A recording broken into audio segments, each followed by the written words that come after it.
చంద్రగ్రహణం కారణంగా యాదాద్రి ఆలయాన్ని మధ్యాహ్నం మూసేశారు ఆలయ అర్చకులు. మళ్లీ రేపు ఉదయం 9 గంటలకు నరసన్న ఆలయాన్ని తెరుస్తారు.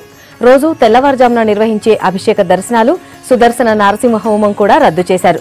గ్రహణం రాత్రి 10 గంటల 56 నిమిషాల నుంచి రాత్రి 12 గంటల 52 నిమిషాల వరకు ఉండనుంది. మధ్యాహ్నం 3 గంటల నుంచి చంద్రగ్రహణ వేదకాలం ప్రారంభం అవుతూ ఉండటంతో గంట ముందుగానే ఆలయాన్ని మూసేశారు. పూర్తి స్థాయి పూజలు, సంప్రోక్షణ తర్వాత రేపు ఉదయం ఆలయంలో సేవలు మొదలవుతాయి.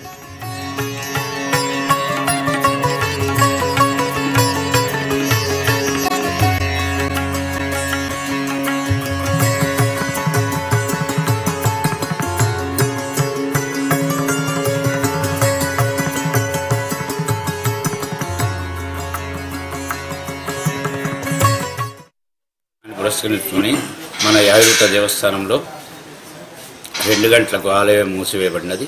తిరిగి రేపు ఉదయం 4 గంటలకు ఆలయం యథావిధిగా తెరవబడి సుప్రభాతాలు మాలో మేమే చేసుకుని, అనగా భక్తులకు సౌకర్యం లేదు కావున యథావిధిగా సుప్రభాతం చదివి తర్వాత తిరుమంజనము, స్నాపనము, సంప్రోక్షణ చేసుకొని యథావిధి బాలభోగం కార్యక్రమం చేసుకొని అభిషేకం కూడా మేము చేసుకొని అర్చన మాత్రం భక్తులకు అవకాశం కల్పించబడింది.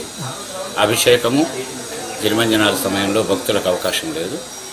అభిషేకం తదుపరి సుమారు 8 గంటల నుంచి 9 గంటల మధ్య స్వామివారి దర్శనాన్ని, ఉభయ దర్శనాలు, ధర్మదర్శనము మరియు ప్రత్యేక దర్శనము 2 కల్పించబడింది.